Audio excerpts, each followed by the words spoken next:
Hey guys, welcome back to our channel. ఈరోజు మన chicken సర్వ ఈజీ ప్రాసెస్లో ఎలా చేసుకోవడం చూపిస్తాను. ఒక కడాయి పెట్టుకుందాం, ఆయిల్ వేసుకుందాం, చికెన్ అయితే వేసుకొని పసుపు వేసుకుందాం, రోస్ట్ వేసుకుందాం.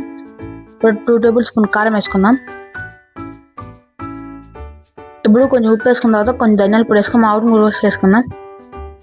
వాటర్ వేసుకుందాం, మూత పెట్టేద్దాం.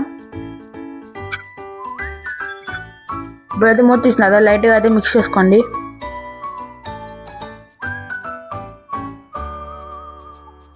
చికెన్ బాగా బాయిల్ అయిపోయింది అనమాట. చికెన్ పక్కా తీసుకొని అదే కడాయిలో ఆయిల్ వేసుకొని మసాలా అయితే వేసుకుందాం.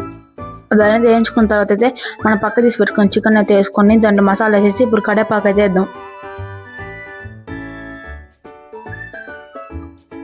ఇప్పుడు చికెన్ మసాలా అయితే వేసేసుకున్న తర్వాత ఇంక స్టవ్ అయితే ఆఫ్ చేసుకుందాం గాయస్. ఇప్పుడు వేరీ ఇడ్లీలు అయితే వేసుకొని చికెన్ సేర్వా వేసుకొని తింటూ ఉంటుంది గాయస్.